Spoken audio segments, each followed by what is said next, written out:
ध्यान दीजिएगा, बताने जा रहे थे अब force on current carrying wire. समझिएगा ध्यान से, force on current carrying wire. बात को बहुत ही ध्यान से सुना समझा करिए। हालांकि मैंने इसीलिए आपको यह भी बोला कि आप एनसीईआरटी रीड करें। उससे क्या होता है, जो टर्म्स हम लोग बोलते हैं आप उसको प्रॉपरली समझ लेते हो एनसीईआरटी रीड करने से, है ना। समझिएगा, मैंने आपको कुछ ही देर पहले बताया था फोर्स ऑन मूविंग चार्ज, बताया था ना। कोई क्यू चार्ज अगर v वेलोसिटी से किसी मैग्नेटिक फील्ड में मूव कर रहा है तो उस पर फोर्स लगता था क्यू वी बी। समझिए, फिलहाल इधर पे मैग्नेटिक फील्ड है। बताइए मैग्नेटिक फील्ड का डायरेक्शन कहाँ है? Perpendicular inward. मालूम है ना आपको क्रॉस क्या शो करता है? आगे समझिएगा, इस मैग्नेटिक फील्ड में मैंने एक करंट कैरिंग वायर लाया हुआ है। क्या है ये? Current carrying wire. Current carrying wire का मीनिंग ये हुआ, इस वायर के थ्रू आई करंट फ्लो हो रहा है। समझ रहे हैं ना, इस वायर के थ्रू आई करंट फ्लो हो रहा है। और हम बहुत ही अच्छे से पढ़ चुके हैं करंट इलेक्ट्रिसिटी में कि किसी वायर के थ्रू अगर करंट फ्लो हो रहा है तो करंट का मीनिंग हुआ उस वायर में चार्ज कैरियर्स मूव कर रहे हैं। कौन मूव कर रहे हैं? चार्ज कैरियर्स, वो भी वीडी ड्रिफ्ट वेलोसिटी के साथ। ठीक है, अगर किसी कंडक्टर में करंट मूव कर रहा है तो करंट तो एक इनडायरेक्ट क्वांटिटी हो गई, एक्चुअल में उधर मूवमेंट किसका हो रहा है? चार्जेस का मूवमेंट हो रहा है। किसका मूवमेंट हो रहा है?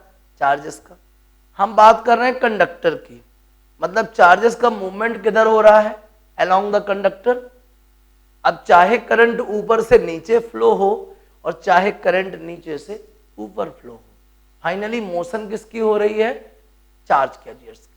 मेटालिक कंडक्टर समझ लीजिए ये है, तो चार्ज कैरियर्स मतलब किसकी? इलेक्ट्रॉन्स की। किसकी? इलेक्ट्रॉन्स की। तो इस कंडक्टर के थ्रू अगर करंट फ्लो हो रहा है, इसका मतलब है इस कंडक्टर के थ्रू चार्ज फ्लो हो रहा है। और किस डायरेक्शन में फ्लो हो रहा है? अलोंग द कंडक्टर, या तो वर्टिकली अपवर्ड या वर्टिकली डाउनवर्ड। समझ रहे बात को?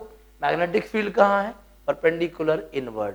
ये जो कंडक्टर रखा गया है आप भी देख पा रहे हो, ये कंडक्टर इस प्रेजेंट मैग्नेटिक फील्ड के परपेंडिकुलर है। कहाँ है कंडक्टर? प्रेजेंट मैग्नेटिक फील्ड के परपेंडिकुलर। मतलब मोशन ऑफ चार्ज भी कहाँ होगी? Perpendicular to the field. Motion of charge भी कहाँ होगा? परपेंडिकुलर टू द क्या?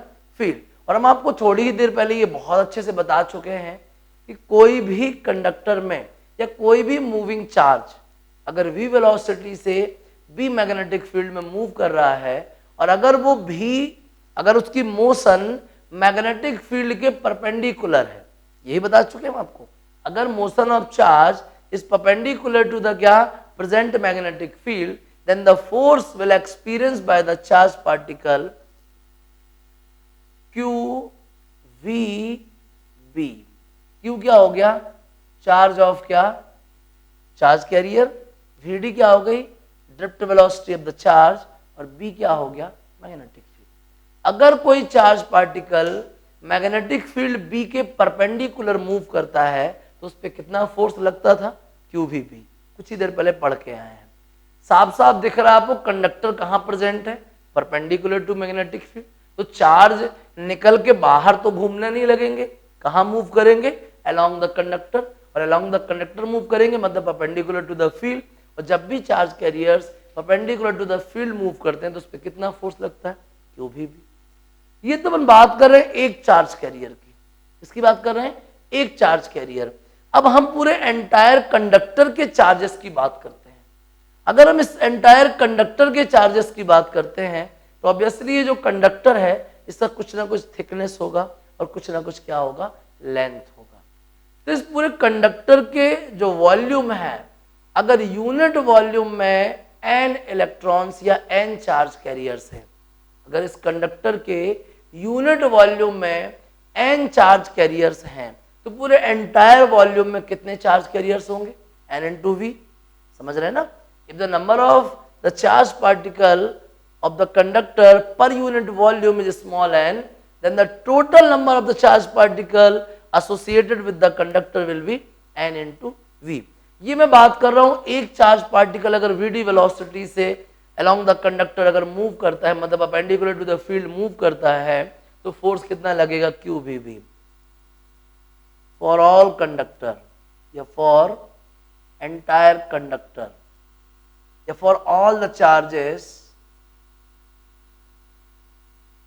ऑफ गिवन कंडक्टर, ठीक है ना, गिवन कंडक्टर।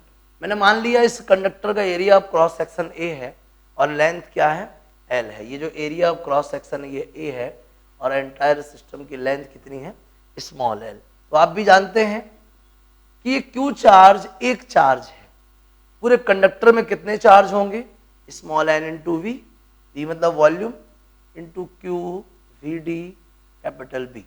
आगे समझिएगा, वॉल्यूम का फॉर्मूला होता है area into length, q v d into कितना, बी। इसको सॉल्व कर देते हैं, n q v d a l B. अगर आपको अच्छे से याद हो, जब हमने आपको करंट इलेक्ट्रिसिटी में किसी मेटालिक कंडक्टर में अमाउंट ऑफ करंट की वैल्यू फाइंड कराई थी, तो याद हो आपको फॉर्मूला क्या था, n q v d A, याद आ रहा है। वहां पे एन ई ए वी डी लेते थे अपन, क्या लेते थे, एन ई ए वी डी, क्योंकि हमारे पास वो मेटालिक कंडक्टर था और वहां चार्ज के नाम पे क्या था, इलेक्ट्रॉन था। इधर हमने क्यू लेके रखा है, बात वही है। तो ये भी एन ई ए वी डी ही लिखा है इनडायरेक्टली, मतलब ये क्या है, अमाउंट ऑफ करंट है किसी कंडक्टर में। तो फोर्स इक्वल क्या आ गया, आई एल बी। मतलब क्या समझा आपने, अगर एल लेंथ के कंडक्टर में आई करंट फ्लो हो रहा हो और कंडक्टर कहां प्रेजेंट हो, perpendicular to the magnetic field present हो, कहां प्रेजेंट हो, perpendicular to the magnetic field, तो उस टाइम पे जो फोर्स लगेगा वो कितना लगेगा, आई एल बी लगेगा। कितना लगेगा, आई एल बी। समझ रहे हैं बात को। दूसरी चीज, एक और बात, अगर कंडक्टर मैग्नेटिक फील्ड के परपेंडिकुलर नहीं है, मान लीजिए ये मैग्नेटिक फील्ड है, ये मैग्नेटिक फील्ड है बी, और जो कंडक्टर है वो कुछ इस टाइप से रखा हुआ है, तो कंडक्टर की लेंथ एल और बी के बीच में क्या है, कुछ एंगल हो गया, क्या, थीटा। तो हम क्या लेंगे, हमें ये आई एल बी कब मिला, जब हमने क्या लिया, बी परपेंडिकुलर टू एल लिया था। अभी हमारा कंडक्टर कहां था, परपेंडिकुलर टू द फील्ड था, तो हमारे पास force equal I l B आया। इसका मतलब क्या है, here B is perpendicular to l. लेकिन अब हम देख रहे हैं कि बी और एल के बीच में कुछ एंगल है, बात को समझिएगा। अगर ये एल है तो डेफिनेटली ये क्या होगा, एल कॉस थीटा, और ये क्या होगा, एल साइन थीटा। हमारा फॉर्मूला क्या है, F is equals to current length into B, ठीक है ना, लेंथ इंटू मैग्नेटिक फील्ड। कौन सा magnetic field, perpendicular to the conductor. कौन सा magnetic field, perpendicular to the conductor. या एल इंटू बी, कौन सी length, perpendicular to magnetic field. तो मैग्नेटिक फील्ड के परपेंडिकुलर क्या लेंथ है, l sine theta. Magnetic field के परपेंडिकुलर क्या है बताइए, l sine theta. If conductor and field are inclined by angle theta on one another, then F is equals to क्या होगा, I भी होगा, L भी होगा, लेकिन B कौन सा वाला, परपेंडिकुलर टू लेंथ वाला। कौन सा वाला, परपेंडिकुलर टू लेंथ वाला। या फिर लेंथ कौन सा वाला, परपेंडिकुलर टू फील्ड वाला। B के परपेंडिकुलर कौन है बताइए, l sine theta. F is equals to क्या आ गया, I l B sine theta. I तो स्केलर है आप जानते हो, लेकिन फोर्स वेक्टर है, ये किसी पर्टिकुलर डायरेक्शन में लेंथ वेक्टर है, और बी क्या है, मैग्नेटिक फील्ड, ये जो वेक्टर है ही। तो मैं फोर्स को लिख सकता हूं vector F is equals to I L cross B. अब मुझे लगता है कि मुझे ये बात डिस्कस करने की जरूरत नहीं है कि जो फोर्स करंट कैरिंग कंडक्टर पे लगता है उसकी डायरेक्शन क्या होती है, जरूरत है क्या। आपके सामने फॉर्मूला है F is equals to I L cross B. Force on the current carrying wire having length L in magnetic field B will be I L cross B. Force is a vector quantity and depends upon the cross product of the length of the conductor and present magnetic field. Hence, we can determine the direction of force by the cross product of the two vectors. और हम बहुत अच्छे से जानते हैं कि दो vectors का अगर क्रॉस प्रोडक्ट है तो उस रिजल्ट की डायरेक्शन कहाँ होगी। तो उस रिजल्ट की डायरेक्शन हमेशा कैसे फाइंड करते हैं अपन, राइट हैंड थंब रूल से। किससे फाइंड करते हैं, राइट हैंड थंब रूल से। मतलब एक बात तो क्लियर हो गई है, the force experience by the current carrying conductor will always directed perpendicular to both B as well as क्या, एल। एल क्या है, एल यहाँ पे कंडक्टर को क्या करता है, इंट्रोड्यूस करता है। तो हमेशा जो फोर्स है किस पे, करंट कैरिंग कंडक्टर पे, वो कहाँ होगा, कंडक्टर और फील्ड दोनों के परपेंडिकुलर होगा, along the normal of the plane containing L as well as क्या B। तो हमेशा फोर्स की डायरेक्शन कहाँ होगी, L और B को बनाने वाले प्लेन के परपेंडिकुलर होगी। समझ में आ गया। तो कोई अगर आपसे पूछे कि कोई कंडक्टर है वो आई करंट लेके जाता है, उस पर कितना फोर्स लगेगा, तो आप बताओगे कि अगर वो परपेंडिकुलर है फील्ड के तो IL भी लगेगा, लेकिन अगर थीटा एंगल पे इंक्लाइंड है तो IL भी साइन थीटा लगेगा। वेक्टर में देखेंगे तो IL क्रॉस B लगेगा। समझ में आ गया। चलिए, ये तो हुआ अमाउंट। आपको जानने की जरूरत है आखिर डायरेक्शन कहाँ होगी। क्रॉस प्रोडक्ट की हेल्प से आप ये तो जान गए कि L और B दोनों के परपेंडिकुलर होगा, लेकिन परपेंडिकुलर अपवर्ड होगा या डाउनवर्ड होगा, इसको क्लियर करने के लिए हमारे पास दो लॉ हैं। एक तो लेफ्ट हैंड रूल, कौन सा रूल, लेफ्ट हैंड रूल, और दूसरा राइट हैंड पाम रूल। ठीक है ना, एक तो लेफ्ट हैंड रूल, दूसरा क्या, right hand palm rule. Left hand rule कहता क्या है, मैं आपको पहले ही बता चुका हूं। सबसे पहले करंट आता है। मैं ये जबरदस्ती की बात कर रहा हूं, ये वही जेन्युइन रीजन नहीं है, मैं आपको याद कराने के लिए बोल रहा हूं। सबसे पहले क्या आता है, करंट आता है। जब करंट आता है तो उसकी सराउंडिंग में फील्ड आता है, ठीक है ना, और जब फील्ड आएगा तभी ना दूसरे पार्टिकल्स को अफेक्ट करेगा, तब क्या आएगा, फोर्स आएगा। सबसे पहले क्या आएगा, करंट। करंट की सराउंडिंग से क्या आएगा, फील्ड, और जब आप किसी फील्ड में होंगे तभी आपको क्या लगेगा, फोर्स। तो रट लीजिए, सबसे पहले करंट, फिर फील्ड, फिर फोर्स।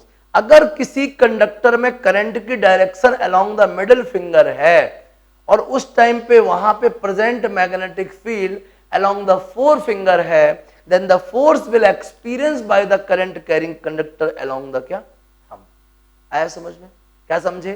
अगर किसी मैग्नेटिक फील्ड B में, ठीक है ना, कोई कंडक्टर रखा है जिसमें करंट इस डायरेक्शन में है, तो उस कंडक्टर पे लगने वाला फोर्स कहाँ होगा, इस डायरेक्शन में होगा। आ गया समझ में, कुछ मुश्किल लग रही है। तो इस तरीके से लेफ्ट हैंड रूल की हेल्प से आप करंट, फील्ड, फोर्स, और आप क्या पता कर सकते हैं, force on current carrying conductor पता कर सकते हैं। क्या पता कर सकते हैं, force on current carrying conductor. आ गया समझ में। दूसरा है राइट हैंड पाम रूल। अब जो ये लेफ्ट हैंड था ना, इसी को पाम में जबरदस्ती एडजस्ट कीजिए। अब देखिए, जो थंब का डायरेक्शन है वही मिडिल फिंगर का है। मिडिल फिंगर में क्या था, करंट, मतलब राइट हैंड पाम में, थंब में क्या हुआ, करंट। ये क्या था, फील्ड। फील्ड किस तरफ है, अलोंग द फिंगर्स, तो अलोंग द फिंगर्स क्या होगा, फील्ड। अलोंग द फिंगर्स क्या होगा, फील्ड। यहाँ पे फोर्स कहाँ है, थंब पे, और थंब क्या है, इस पाम के परपेंडिकुलर है। तो क्या बताएंगे, according to the right hand palm rule, if the current along the conductor is directed along the thumb and the present magnetic field along the fingers, then the force will experienced by the conductor along the क्या, perpendicular, या along the normal of the palm, along the क्या, normal of the palm। आ गया समझ में। ये है right hand palm rule, और ये Fleming left hand rule, current, field, force. आ गया समझ में। इस तरीके से अपन इस फोर्स का डायरेक्शन पता कर सकते हैं। कुछ मुश्किल लग रही क्या आपको, बोलिए, बन जाएगा। चलिए, अब मैं आपको एक चीज बता चुका था हालांकि पहले, करंट कैरिंग सर्कुलर लूप बताई थी, अगर आपको याद हो, करंट कैरिंग सर्कुलर लूप याद है आपको। समझिएगा, बहुत ही आसान चीज है ना, उसी को बताने जा रहे हैं, बहुत ही सिंपल है, ध्यान दीजिएगा।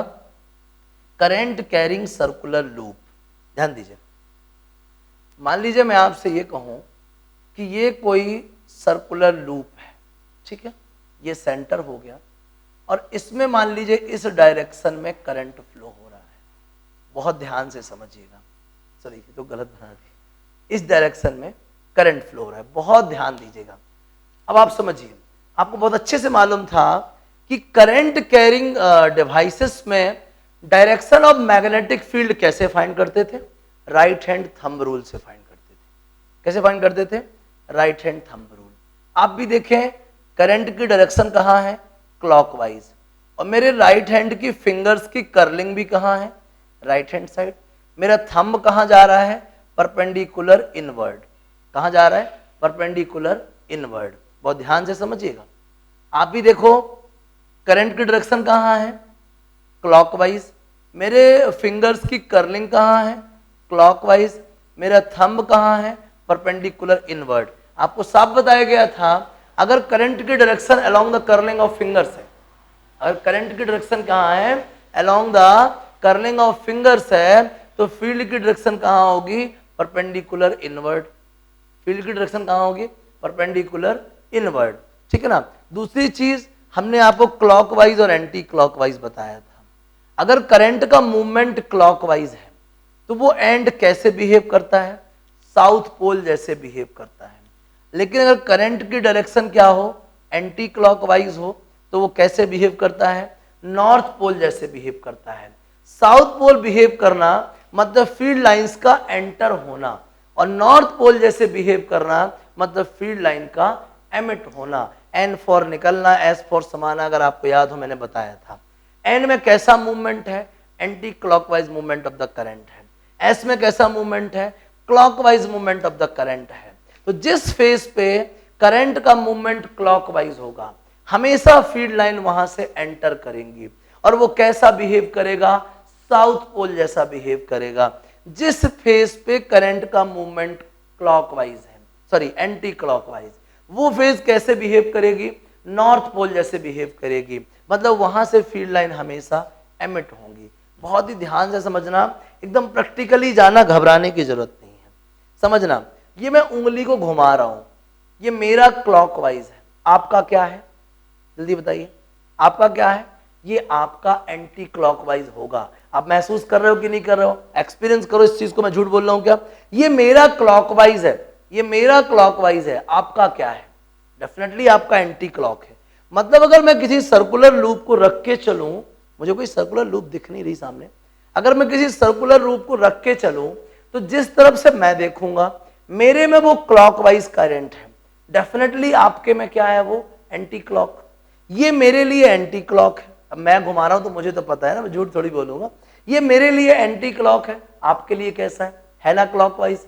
तो एक ही लूप में एक फेज पे अगर क्लॉकवाइज दिखता है तो डेफिनेटली अपोजिट फेज पे क्या दिखेगा, एंटी क्लॉकवाइज। अगर एक फेज पे एंटी क्लॉकवाइज दिखता है तो डेफिनेटली अपोजिट फेज पे क्या दिखेगा, क्लॉकवाइज। मतलब ये जो लूप इधर पे बना है, अभी ये मेरे लिए और तुम्हारे लिए, सबके लिए क्या है, क्लॉकवाइज है। लेकिन जो लोग इसके पीछे होंगे उनके लिए ये क्या है, एंटी क्लॉकवाइज है। क्या है, एंटी क्लॉकवाइज। तो मेरे लिए ये करंट लूप क्लॉकवाइज है, तो मेरे हिसाब से इसकी जो फील्ड की डायरेक्शन है वो कहां होनी चाहिए, परपेंडिकुलर इनवर्ड। यहां से फील्ड लाइंस एमिट होनी, सॉरी एंटर होनी चाहिए।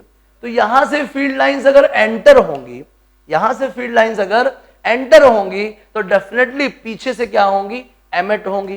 पीछे से क्या होंगी, एमिट। तो ये वाली जो फेज है वो क्या बन जाएगी, साउथ पोल, और वो वाली फेज क्या बन जाएगी, नॉर्थ पोल। तो यही लूप दो दो पोल रखती है, मेरे side south pole, opposite side north pole. तो एक ही लूप में दो इक्वल और अपोजिट पोल्स जनरेट हो गए। मतलब कि जो ये करंट कैरिंग लूप है, मतलब जो ये करंट कैरिंग लूप है, ये अपने आप में एक बार मैग्नेट है। क्या है ये, बार मैग्नेट। लेकिन बार मैग्नेट में होता क्या है, एक सेपरेशन होता है पोल्स के बीच में, एक इफेक्टिव सेपरेशन होता है। लेकिन करंट कैरिंग लूप एक सिंगल लूप है, एक सिंगल लूप है, तो आखिर उसकी कितनी विड्थ होगी यार, ना के बराबर। उसका जो सेपरेशन है, समझिए, ये मेरे तरफ क्लॉकवाइज है, ये कौन सा पोल हो गया भैया, साउथ पोल हो गया। अपोजिट साइड पे आप बैठे हो, वहां पे कौन सा मूवमेंट है, एंटी क्लॉक है, कैसा पोल हो गया वो, नॉर्थ पोल हो गया। मेरे साइड साउथ, आपके साइड नॉर्थ। लेकिन ये जो लूप है आखिर इसकी विड्थ क्या होगी, बहुत ही कम। अगर इसकी विड्थ सफिशिएंट होती, इफेक्टिव होती, तो हम उसको क्या बोलते, बार मैग्नेट। क्या बोलते, बार मैग्नेट। जैसे कि हम सोलेनॉइड को बोलते हैं, बोलते कि नहीं बोलते, सोलेनॉइड को क्या बोलते हैं अपन, बार मैग्नेट बोलते हैं, क्योंकि उसमें सेपरेशन है। नॉर्थ पोल और साउथ पोल के बीच में एक इफेक्टिव सेपरेशन है, एक इफेक्टिव गैप है, लेकिन ये हमारे पास एक सर्कुलर लूप है। सर्कुलर लूप में तो ऐसा है कि इस पार में उस पार आप ना के बराबर सेपरेशन, तो जो सेपरेशन इतना कम है तो हम इसको बार मैग्नेट ना बोल के क्या बोल सकते हैं, मैग्नेटिक डायपोल। क्योंकि मैग्नेटिक डायपोल की मैंने इलेक्ट्रोस्टैट में डेफिनेशन बताई थी। What is magnetic dipole? It is the system of two equal and opposite poles separated by very small distance. तो यहाँ पे जो सर्कुलर लूप है इसके दो अलग अलग फेजेस अलग अलग नेचर को शो करते हैं, अलग अलग पोल्स शो करते हैं। ये फ्रंट वाला साउथ शो कर रहा है और इसके बैक वाला नॉर्थ शो कर रहा है, और दोनों के बीच में बहुत कम सेपरेशन है। लूप जो है काफी मतलब थिन है, बहुत इतना ब्रॉड वाला माहौल नहीं है, ठीक है ना। तो उसको लूप थोड़ी बोलते, कुछ और बोलते। तो लूप में गैप कम होने की वजह से बार मैग्नेट की बजाय मैं उसको क्या बोल रहा हूं, मैं मैग्नेटिक डायपोल बोल रहा हूं। क्या बोल रहा हूं? Magnetic dipole. समझ में आ गया? मतलब ये चीज माइंड सेट कर लीजिए, करंट कैरिंग लूप अपने आप में एक मैग्नेटिक डायपोल है। समझ में आ गया? करंट कैरिंग लूप क्या है? अपने आप में एक मैग्नेटिक डायपोल है। समझ में आ गया? बन जाएगा। अब इसके बाद हमें जानना है इसका डायपोल मोमेंट क्या होगा, ठीक है ना। एक बार आप अपनी जो आपकी क्षमता है, जो स्किल है डायपोल के मामले में, उसके बेसिस पे आप डायपोल मोमेंट फाइंड कीजिए। अगर आप नहीं कर पाएंगे तो मैं बताता हूं, कोशिश कीजिए, ध्यान दीजिएगा। Magnetic moment link to this coil will be capital M is equals to current flowing through this coil into area of cross section या एरिया ऑफ द लूप, ठीक है ना। अगर इस सर्कुलर कॉइल का रेडियस क्या है, R है, इसका मैग्नेटिक मोमेंट क्या होगा, M is equals to I. It is the product of the current flowing through the loop and area of the क्या loop। और इस मैग्नेटिक मोमेंट की जो डायरेक्शन है वो कहाँ होती है, along the area of the loop। Area मतलब नॉर्मल ऑफ द लूप, और उसी नॉर्मल में ही क्या होती है, मैग्नेटिक फील्ड की डायरेक्शन होती है। मालूम है ना आपको, अगर करंट ऐसा फ्लो हो रहा है तो मैग्नेटिक फील्ड कहाँ है, परपेंडिकुलर इनवर्ड। कहाँ है बोलिए, परपेंडिकुलर इनवर्ड। और जब इसमें लूप में करंट का मूवमेंट क्लॉकवाइज है तो फील्ड की डायरेक्शन कहाँ होगी, परपेंडिकुलर इनवर्ड, और एरिया भी कहाँ होगा, परपेंडिकुलर इनवर्ड या आउटवर्ड। मतलब कि मैग्नेटिक मूवमेंट की जो डायरेक्शन है वो किस पे डिपेंड करती है, along the direction of area. समझ रहे बात को? कोई अगर आपसे पूछ दे कि यूनिट क्या होगी, सिंपल है भाई, यूनिट क्या होगी, एम्पियर इंटू मीटर स्क्वायर। क्या होगी बोलो, एम्पियर इंटू मीटर स्क्वायर, ठीक है ना। डायमेंशन कोई पूछ रहे हो तो डायमेंशन क्या हो जाएगी, इसकी डायमेंशन होगी L स्क्वायर A, ठीक है ना। क्या होगी, L स्क्वायर A। तो घबराना बिल्कुल नहीं है, बात समझिएगा। मान लीजिए मेरे पास ये कोई सरफेस है, ठीक है ना। ये सरफेस है, इसका नाम है ABCD। ये अलोंग x एक्सेस है और ये अलोंग y एक्सेस है। ये स्क्वायर है, इसकी भी लेंथ A है और इसकी भी लेंथ A है, और ये इसमें करंट फ्लो हो रहा है, सॉरी ये क्या फ्लो हो रहा है, करंट, I करंट फ्लो हो रहा है। बात को बहुत अच्छे से समझिएगा। मैं बात करने जा रहा हूं मैग्नेटिक मोमेंट की। तो मैग्नेटिक मोमेंट का फॉर्मूला हम आपको बता चुके हैं, क्या है, I into A, current into area of the loop. ये जो लूप है ये कैसा है, स्क्वायर है। कैसा है ये, स्क्वायर, और इसकी साइड कितनी है, A है। तो इस स्क्वायर का एरिया क्या होगा बताइए, A स्क्वायर होगा, ठीक है ना। मैं वेक्टर m की बात करूं, डायपोल मोमेंट वेक्टर क्वांटिटी है, तो पहले नंबर तो m का फॉर्मूला क्या, I A, तो मैंने लिख दिया I इंटू ए स्क्वायर। अब आती है डायरेक्शन, A की डायरेक्शन। तो आपको भी मालूम है कि अगर ये साइड्स पॉजिटिव x और पॉजिटिव y से रिप्रेजेंट होंगी तो डायरेक्शन कहाँ होगी, perpendicular to the XY plane.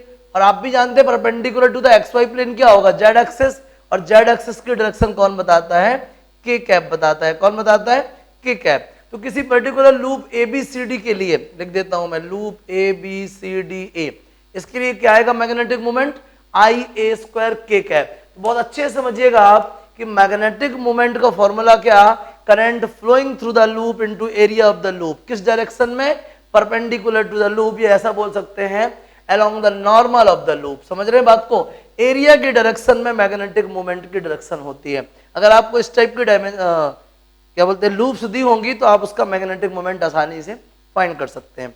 मान लीजिए कोई ऐसा है, नॉन कंडक्टिंग सॉलिड है, ठीक है ना, और मान लीजिए उस पर ये जो है ओमेगा एंगल से क्या हो रहा है, रोटेशन हो रहा है, या omega velocity, sorry omega angular velocity से क्या हो रहा है, रोटेशन हो रहा है। तो बात समझिएगा, होगा क्या कि जब इसमें ओमेगा से मूवमेंट हो रहा है तो इस मूविंग करंट का जो एंगुलर मोमेंटम है वो क्या होगा, आई ओमेगा होगा। समझिएगा बात को। साथ ही साथ जो मैग्नेटिक मोमेंट होगा, क्या होगा, मैग्नेटिक मोमेंट होगा, वो क्या होगा, मैग्नेटिक मोमेंट वो होगा आई इंटू ए। बात को समझिएगा। हम जानते हैं अच्छे से आई मतलब मोमेंट ऑफ इनर्शिया, और किसी सर्कुलर डिस्क के लिए, ये डिस्क है ना, किसी सर्कुलर डिस्क के लिए आई का फॉर्मूला क्या, एम आर स्क्वायर, ठीक है ना, इनटू ओमेगा।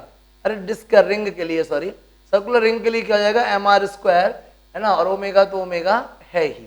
आगे समझिएगा, यहाँ पे आई इंटू ए, आई मतलब क्या होता है, क्यू अपॉन टी, और एरिया मतलब एरिया पाई आर स्क्वायर। इस लूप का एरिया क्या होगा, पाई आर स्क्वायर, अगर इसका रेडियस क्या है, आर है। चलिए मैं बात कर रहा हूँ एल बाई एम की।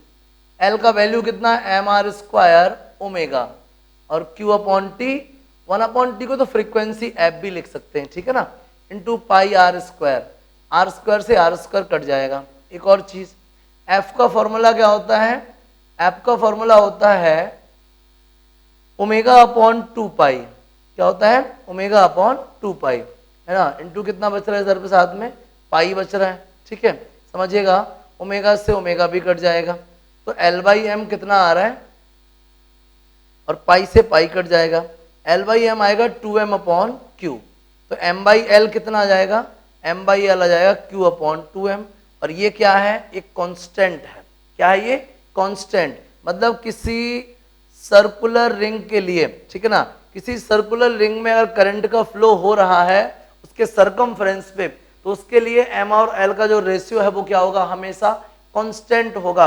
ये चीज आगे जाके यूज होगी आपके किसमें, प्लैंक्स की क्वांटम थ्योरी वाले में, मतलब उसको प्लैंक ना बोले, क्या बोल सकते हैं अपन, बोर की जो क्वांटम थ्योरी है, बोर मैग्नेटॉन वगैरह है, उसमें यूज होगा आगे जाके, वो खैर बात की बात है। तो किसी भी सर्कुलर रिंग में, ठीक है ना, सर्कुलर रिंग में अगर सरकमफ्रेंस में करंट का फ्लो हो रहा है तो उस रिंग के लिए एंगुलर मोमेंटम और मैग्नेटिक मोमेंट, एम हो गया मैग्नेटिक मोमेंट और एल हो गया एंगुलर मोमेंटम। मैग्नेटिक मोमेंट और एंगुलर मोमेंटम का जो रेशियो है वो क्या रहेगा, हमेशा कांस्टेंट रहेगा, q बाई 2m रहेगा। क्या रहेगा, q बाई 2m रहेगा। समझ में आ गया बढ़िया से। चलिए ठीक है, नोट कीजिएगा इसको भी। तो क्या क्या मालूम चल गया, किसी कॉइल से लिंक्ड मैग्नेटिक मोमेंट क्या होता है, कहाँ होता है और किस डायरेक्शन में होता है, कैसी क्वांटिटी है, वेक्टर क्वांटिटी, और किस डायरेक्शन में है, अलोंग द एरिया। किस डायरेक्शन में बताइए, अलोंग द एरिया। आगे समझिएगा, ये मैंने लूप गिवन था और लूप के थ्रू क्या निकाल लिया, मैग्नेटिक मोमेंट निकाल लिया। कोई सर्कुलर रिंग होगी तो उसके लिए m बाई एल कॉन्स्टेंट होगा। m क्या है, मैग्नेटिक मोमेंट, और l क्या है, एंगुलर मोमेंटम। समझ में आ गया बढ़िया से, छाप लीजिए इसको। फिर एक दो बढ़िया क्वेश्चन करते हैं, नोट कीजिए प्लीज।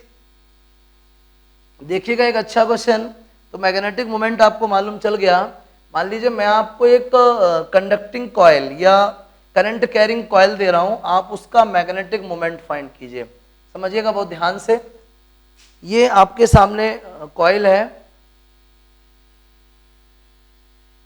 ठीक है, ये सर्कुलर है भाई, समझ जाना, ड्राइंग वीक है तो क्या करूं, ठीक है। ये सेंटर है और ये रेडियस है R1, और ये बाहर वाला रेडियस क्या है, R2 है। इसमें ये आई करंट फ्लो हो रहा है, ये आई करंट फ्लो हो रहा है, ठीक है ना, ये आई करंट, ठीक है, समझ रहे हैं बात को। इसमें ये आई करंट फ्लो हो रहा है, ये सेंटर है। इस लूप का मैग्नेटिक मोमेंट क्या होगा, बात समझिएगा। हमने भी आपको बताया था मैग्नेटिक मोमेंट फॉर्मूला क्या होता है इसका, मैग्नेटिक मोमेंट का। मैग्नेटिक मोमेंट का फॉर्मूला होता है, अगर n टर्न्स हैं तो NIA लिख लो, ठीक है। वैसे तो IA पढ़ ही रहे हैं अपन, अगर कॉइल में सिंगल टर्न है तो IA, और अगर n टर्न्स है तो NIA। खैर नो प्रॉब्लम, यहाँ पे नंबर ऑफ टर्न्स की डिस्कशन नहीं हुई है, तो IA समझिएगा। I तो जो है सो है। अब आती बात एरिया की। ये जो बाहर वाला लूप है ना, ये सेमी सर्कुलर रीजन है, और जो अंदर वाला लूप है ये भी सेमी सर्कुलर रीजन है। अगर बाहर वाले सेमी सर्कल से अंदर वाला सेमी सर्कल माइनस कर दें तो ये एरिया आपको मिल जाएगा। बात को समझिएगा।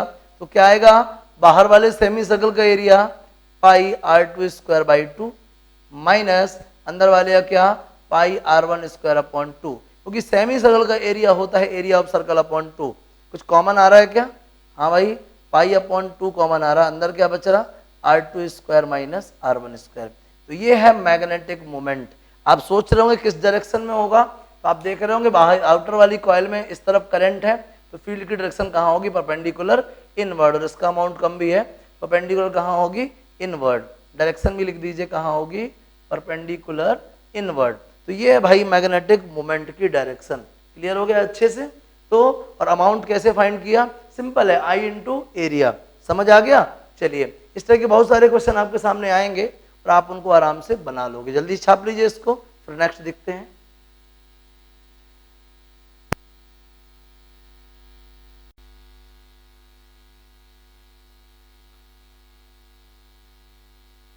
अब नोटिस कीजिएगा, बताने जा रहे हैं torque on a current carrying loop. ठीक है ना, थोड़ा बहुत ध्यान से समझिएगा। आपको याद होगा मैंने जो आपको इलेक्ट्रोस्टैटिक पढ़ाया था, ये कोई इलेक्ट्रिक फील्ड है, बहुत ध्यान दीजिएगा। ये कोई इलेक्ट्रिक फील्ड है और इस इलेक्ट्रिक फील्ड में मैं कोई चार्ज लेके आया। क्या लेके आया, चार्ज। आप भी जानते हो अगर ये इलेक्ट्रिक फील्ड है तो डेफिनेटली चार्ज को क्या करेगा, अफेक्ट करेगा। क्योंकि मैं आपको डेफिनेशन में बहुत बार बता चुका हूं, इलेक्ट्रिक फील्ड उसी को बोलते हैं जो चार्ज पार्टिकल्स को अफेक्ट कर सकता है। उसी रीजन को इलेक्ट्रिक फील्ड बोलते हैं जहां पे चार्ज कुछ ना कुछ इन्फ्लुएंस एक्सपीरियंस करेगा। समझ रहे हैं बात को। वैसे ही मैग्नेटिक फील्ड, मान लीजिए हमारे पास क्या है, मैग्नेटिक फील्ड है, ये हमारे पास मैग्नेटिक फील्ड हो गया। मान लीजिए किस तरफ है, ये परपेंडिकुलर इनवर्ड। किस तरफ है, परपेंडिकुलर इनवर्ड। बहुत ही ध्यान से समझिएगा, ये परपेंडिकुलर इनवर्ड क्या है, हमारे पास मैग्नेटिक फील्ड है। बात समझिएगा। और यहां पे ना मैंने एक लूप ला के रख दिया है। ठीक है, ये हमारे पास एक लूप है। ठीक है, ये करंट कैरिंग लूप है। इस बारे में आप बहुत ही आसानी से समझ सकते हैं। अगर ये करंट कैरिंग लूप है मतलब ये क्या है, it is the source of magnetic field. क्या है, सोर्स ऑफ मैग्नेटिक फील्ड। बात को बहुत ध्यान से समझिएगा। ये है क्या, ये मैग्नेटिक फील्ड है। ये जो क्रॉस क्रॉस बना है ये क्या बताता है, परपेंडिकुलर इनवर्ड क्या है, मैग्नेटिक फील्ड है। क्या है, परपेंडिकुलर इनवर्ड मैग्नेटिक फील्ड है। बात को बहुत ध्यान से समझिएगा। परपेंडिकुलर इनवर्ड क्या है, मैग्नेटिक फील्ड है। और साथ ही साथ क्या है कि ये जो करंट कैरिंग लूप है, करंट कैरिंग लूप है, ये इस मैग्नेटिक फील्ड में रखी हुई है। बात को बहुत ध्यान से समझिएगा। ठीक है ना, ये करंट कैरिंग लूप है और आप बहुत अच्छे से जानते हैं current carrying loop is a source of magnetic field. तो आप लोग को दिमाग पे लगाइए कि अगर आप किसी मैग्नेटिक फील्ड के सोर्स को किसी मैग्नेटिक फील्ड में लेके जाओगे तो क्या कुछ ना कुछ तो होगा, कोई ना कोई तो रिएक्शन होगी। समझते हैं बात को, क्या होगा, फोर्स लगेगा। क्या होगा, फोर्स लगेगा। दूसरा, थोड़ी देर पहले हम आपको बता चुके हैं force on current carrying wire. बता चुके ना, क्या बता चुके, force on current carrying wire. मतलब क्या था कि अगर कोई कंडक्टिंग वायर या करंट कैरिंग वायर किसी मैग्नेटिक फील्ड में आती है, अगर कोई करंट कैरिंग वायर किसी मैग्नेटिक फील्ड में लाई जाती है तो डेफिनेटली उस करंट कैरिंग वायर पे फोर्स लगेगा। कितना फोर्स लगेगा, उसपे फोर्स लगेगा ILB साइन थीटा। कितना लगेगा, ILB sine theta. B sine theta क्या है, component of B perpendicular to L. B sine theta क्या है, component of the B perpendicular to L. L के परपेंडिकुलर बी का कंपोनेंट क्या है, बी साइन थीटा है।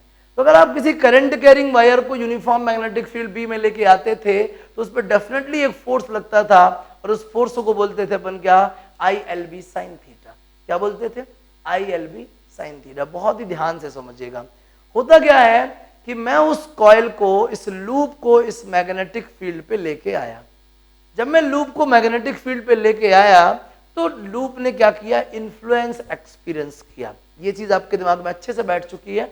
करंट कैरिंग वायर को मैग्नेटिक फील्ड पे लेके आएंगे तो इन्फ्लुएंस एक्सपीरियंस करेंगे। यहां पे कुछ डिफरेंट कहानी है, कैसा और क्यों इन्फ्लुएंस एक्सपीरियंस कर रही है। बात को समझिएगा। ये मान लीजिए कोई हमारे पास वायर का कोई पार्ट है या लूप का कोई हिस्सा है, इसका नाम रख दिया मैंने AD।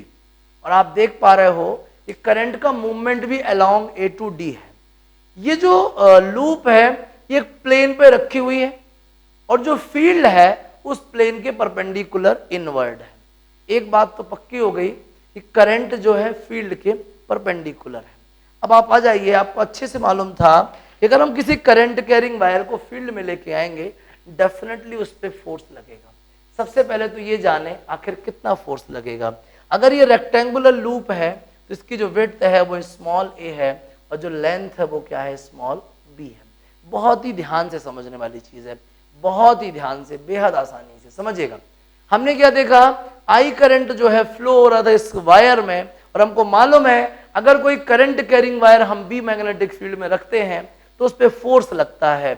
और कितना फोर्स लगता है, आई एल बी। आई यहाँ पे करंट है, एल है लेंथ ऑफ द वायर और बी है प्रेजेंट मैग्नेटिक फील्ड। तो जिस वायर एडी की हम बात करते हैं, एफ एडी लिख देते हैं, जिस वायर एडी की हम बात करते हैं उस वायर की लेंथ कितनी है, स्मॉल बी है। तो यहाँ पे हम एल की जगह क्या रख लेंगे, स्मॉल बी।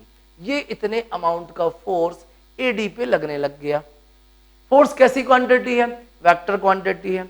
ये तो हुआ मैग्नीट्यूड। आखिर ये फोर्स किस डायरेक्शन में लग रहा है। मैंने आपको करंट कैरिंग वायर में लगने वाले फोर्स के लिए एक रूल बताया था, left hand rule, current field force. फटाक से आपने लेफ्ट हैंड को करंट के इसके करंट के हिसाब से सेट कीजिए। ये करंट है तो फील्ड यहाँ है क्या, नहीं, फील्ड तो अंदर है। तो ये हो गया फील्ड और ये हो गया क्या, करंट, और ये लग रहा है क्या, फोर्स। इस लूप पे ये फोर्स लग रहा है आउटवर्ड।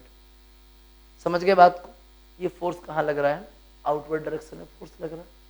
दूसरी चीज, हम इधर आ जाते हैं, इधर भी एक कंडक्टिंग वायर है और इसमें जो डायरेक्शन है वो कहाँ है, सी टू बी है। तो मैं बात कर रहा हूँ फोर्स ऑन सी बी, ठीक है ना। सी बी में करंट की डायरेक्शन डाउनवर्ड है, फील्ड तो इनवर्ड है ही, तो फोर्स कहाँ लगेगा, इस डायरेक्शन में फोर्स लगेगा। बात को समझिएगा, इस डायरेक्शन में फोर्स लगेगा। साफ साफ आपको दिख रहा है कि इन दोनों पे, अब बात एक और बात समझिएगा, एफ सी बी की वैल्यू भी क्या आएगी, आई एल बी। बात को बहुत ध्यान से समझिएगा। हुआ क्या, इन दोनों पे फोर्स लग रहा था। फोर्स कैसा है, इक्वल इन मैग्नीट्यूड है, बट इनकी डायरेक्शंस क्या है, अपोजिट है। दो अपोजिट वायर्स पे, लूप्स पे इक्वल और अपोजिट अमाउंट का फोर्स लग रहा है। तो जब किसी सिस्टम के दो अपोजिट एंड्स पे इक्वल और अपोजिट फोर्स काम करते हैं तो उन्हीं फोर्सेस के पेयर को हम क्या बोलते हैं, कपल ऑफ फोर्स बोलते हैं। क्या बोलते हैं, कपल ऑफ फोर्स। और यही कपल ऑफ फोर्स उस मटेरियल में टॉर्क क्रिएट करते हैं। क्या क्रिएट करते हैं, टॉर्क। समझिएगा, मान लीजिए ये क्या है, लेंथ है, इसकी लेंथ है ये, इसकी इस स्क्वायर सॉरी रेक्टेंगल की लेंथ है, और ये आपका फोर्स है। ये क्या है, फोर्स एफ। बात को समझिएगा, ये फोर्स लग रहा है अपोजिट डायरेक्शन में और ये उसकी क्या है, लेंथ है ए की। समझिएगा ध्यान से। तो ये क्या हो गया ए और ये क्या हो गया, फोर्स। दोनों के बीच में कितना एंगल है, थीटा एंगल है या फाई एंगल ले लो, कुछ भी ले लो।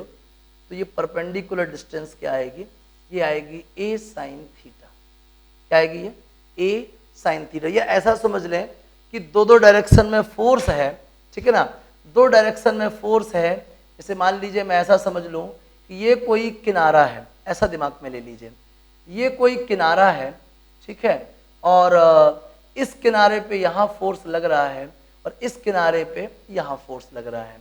ये कोई फोर्स एफ ए डी है और ये कोई फोर्स एफ क्या है, सी बी है, एफ सी बी। बात को बहुत ध्यान से समझिएगा। दोनों फोर्सेस दो अपोजिट एंड्स पे किसी पर्टिकुलर किसके साथ, ओरिएंटेशन के साथ काम कर रहे हैं, ठीक है ना। और इस रेक्टेंगल की जो लेंथ है वो कितनी है, ए है। ये विड्थ बोले कितनी है, ए। समझिएगा, तो इन दोनों फोर्सेस के बीच का जो परपेंडिकुलर डिस्टेंस है, अगर ये थीटा एंगल है तो कितना होगा, ए साइन थीटा। कितना होगा बोलिए, ए साइन थीटा होगा। तो हमको मालूम चल गया कि हमारी लूप के दो अपोजिट एंड्स पे इक्वल और अपोजिट डायरेक्शन के दो फोर्सेस काम कर रहे हैं। उन्हीं फोर्सेस के पेयर को हम क्या बोलते हैं, कपल ऑफ फोर्स बोलते हैं। और जब कपल ऑफ फोर्स काम करेगा तो टॉर्क क्रिएट होगा, ठीक है ना। और उसी टॉर्क को हमें फाइंड करना है, टॉर्क। बात समझिएगा, वो टॉर्क होगा क्या, हम बहुत अच्छे से पढ़ते आ रहे हैं 11th क्लास से। Torque is the product of either force into perpendicular distance, ठीक है ना, either force into perpendicular distance. Force कितना है भाई बताइए, फोर्स तो एफ है, कुछ भी ले लो, आई बी बी, चाहे इसका वाला फोर्स है इसका वाला, बात एक ही है। परपेंडिकुलर डिस्टेंस कितनी आ रही है, ए साइन थीटा। और ध्यान से समझिएगा, टाउ इक्वल आ गया I into capital B into small a small b sine theta. मैंने जो रेक्टेंगुलर लूप रखा था उसकी लेंथ ए थी और विड्थ बी था, तो ए इंटू बी क्या कहलाएगा, area of the loop. Tau equal आएगा I B A sine theta. जहां तक हम सबको पता है कि torque is a vector quantity and B and A is also a vector quantity, are also a vector quantity, then tau is equals to I. तो B A sine theta को हम लिख सकते हैं बी क्रॉस ए। मुझे लगता है मुझे टाउ की डायरेक्शन बताने की जरूरत नहीं है। टाउ की डायरेक्शन कहां होगी, perpendicular to the both B as well as A. Here B is the magnetic field and A is the area of the loop. तो उस लूप में जो टॉर्क क्रिएट होगा उसकी डायरेक्शन कहाँ होगी, फील्ड और एरिया दोनों के परपेंडिकुलर। कहाँ होगी, फील्ड और एरिया दोनों के परपेंडिकुलर होगी। समझ रहे हैं बात को। और मैक्सिमम टॉर्क कब होगा, मैक्सिमम टॉर्क होगा जब B और A के बीच में कितना एंगल हो, 90 डिग्री हो। B और A के बीच में कितना एंगल हो, 90 डिग्री। तो कितना होगा, IBA at theta is equals to 90 degree. ये कहला गया भैया maximum torque experience by the current carrying loop. तो मुझे नहीं लगता कोई चीज आपको सोचने में प्रॉब्लम हो रही है, साफ साफ मालूम था। Current carrying wire B field में जाएगी तो कितना फोर्स लगेगा, ILB। एल मतलब क्या, लेंथ ऑफ द वायर। इधर पे वायर का लेंथ क्या है, स्मॉल बी है, IBB आ गया। दूसरा सामने वाला वायर भी यही था, इस पे करंट का फ्लो होगा, इतना अमाउंट का फोर्स लगेगा। दोनों फोर्स कैसे हैं, इक्वल हैं, बट कैसे हैं, अपोजिट है। जब किसी दो सब्सटेंस के दो अपोजिट एंड्स पे इक्वल और अपोजिट फोर्स काम करते हैं तो उस टाइम पे, ठीक है ना, उस टाइम पे जो कपल ऑफ फोर्स बनता है वो couple of force torque create करता है। उस टॉर्क का अमाउंट होता क्या है, either force into perpendicular distance. Value put कर दिया और आपके सामने है tau is equals to I B cross A. समझ में आ गया, क्लियर हो गया। तो हेडिंग डाल लीजिए, torque experience by the current carrying loop. किसी भी करंट कैरिंग लूप को अगर बी मैग्नेटिक फील्ड में प्लेस करते हैं तो उस पे आई बी क्रॉस ए का क्या लगेगा, टॉर्क लगेगा। क्या लगेगा, टॉर्क लगेगा। दूसरी चीज, एक और मजे की बात, आप इसको ऐसे भी बोल सकते हैं, आई इंटू ए को बोल सकता हूं मैं क्या, कैपिटल एम। आई इंटू ए को क्या बोल सकता हूं बताइए, कैपिटल एम। तो टॉर्क का नया फॉर्मूला क्या बन सकता है, एम क्रॉस बी। और जैसा कि आपको मालूम है कि जो एम है डायपोल मोमेंट है वो कहाँ होता है, एरिया की डायरेक्शन में होता है। कहाँ होता है, एरिया की डायरेक्शन में। तो चाहे मैं ए और बी के परपेंडिकुलर बोलूं या मैं एम और बी के परपेंडिकुलर बोलूं, बात एक ही है। तो फॉर्मूला ये भी बन सकता है, torque is equals to M cross B. हालांकि सिचुएशन तो डायपोल वाली बन रही थी तो ये वाला फॉर्मूला ज्यादा परफेक्ट है। समझ में आ गया। इस तरीके से आपने क्या फाइंड कर लिया, torque experience by the current carrying loop. सारा गेम किसका था, लेफ्ट हैंड रूल का। किसका, लेफ्ट हैंड रूल। समझ में आ गया कि नहीं आ गया। Force on current carrying wire, force on current carrying wire थोड़ी देर पहले बताया था, कितना था फॉर्मूला, ILB साइन थीटा या फिर IL क्रॉस बी। और डायरेक्शन कैसे डिसाइड होती है, फ्लेमिंग के लेफ्ट हैंड रूल या राइट हैंड पाम रूल से। बार बार फ्लेमिंग निकलता है, लेफ्ट हैंड रूल पे फोकस कीजिएगा, ठीक है ना। समझ में आ गया। इस तरीके से आपने मालूम कर लिया टॉर्क एक्सपीरियंस बाय द क्या, करंट कैरिंग लूप। जल्दी से छाप लीजिए इसको, फिर एक बढ़िया क्वेश्चन बताते हैं, इसका मजा आ जाएगा। नोट कीजिए प्लीज, फिर ध्यान दीजिएगा। एक क्वेश्चन है, कोई कॉइल है, उसमें नंबर ऑफ टर्न्स कितने हैं, 12 है, ठीक है ना, और उसका डायमीटर है 8 सेंटीमीटर, और उसमें जो प्रेजेंट मैग्नेटिक फील्ड है वो 0.6 टेस्ला है, और उस लूप के थ्रू करंट फ्लो हो रहा है 5 एम्पियर का। पहले क्वेश्चन में पूछता है फाइंड द मैक्सिमम टॉर्क।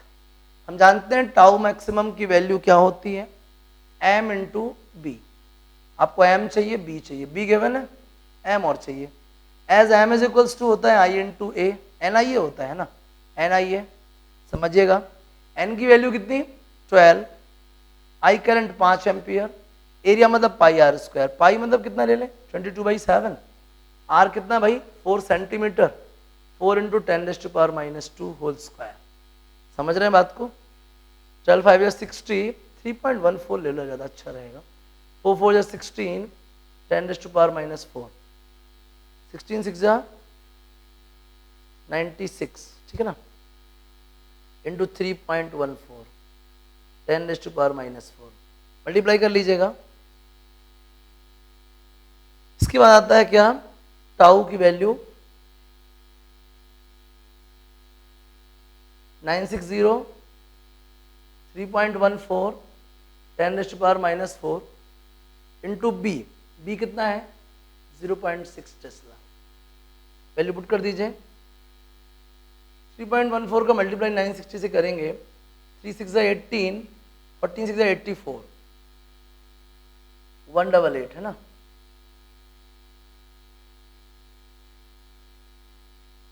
इसके बाद आता 188 3 9 27 49 126 2826 ठीक है।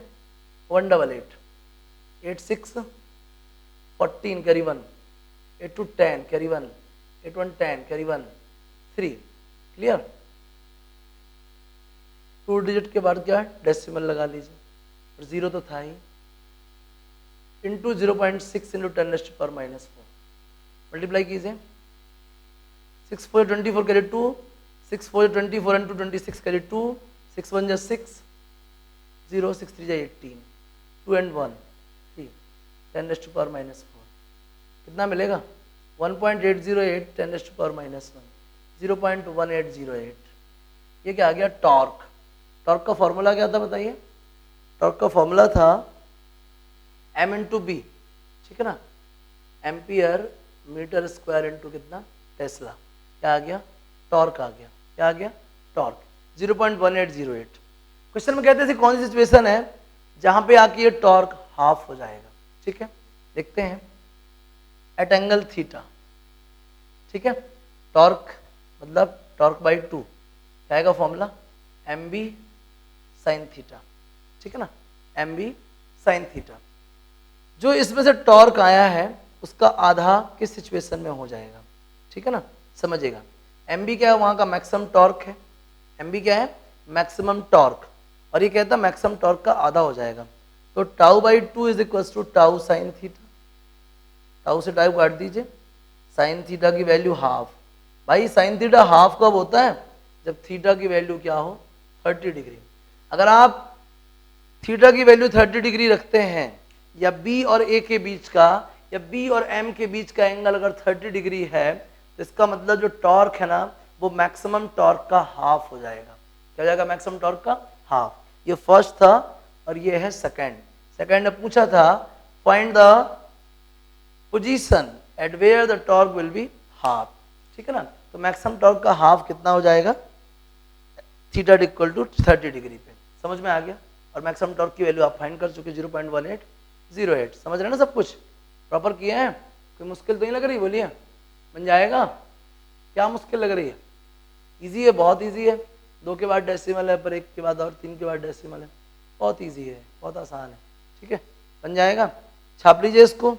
ये क्वेश्चन है, इस टाइप के क्वेश्चन आपके इसमें आ सकते हैं जो आपको टॉर्क वगैरह और ये सब के लिए कह सकते हैं। समझ आ गया। चलिए अब आपको जानना है, याद होगा इलेक्ट्रोस्टैटिक्स में अपन ने पता किया था potential energy stored in a dipole, याद है। वैसे ही अपन जानना चाह रहे हैं कि वो जो सर्कुलर लूप है जो डाइपोल के जैसे बिहेव करती है ठीक है ना, अगर उसको हम थीटा एंगल से रोटेट करें या टर्न करें तो कितना एनर्जी हमको जरूरत पड़ेगी ठीक है ना।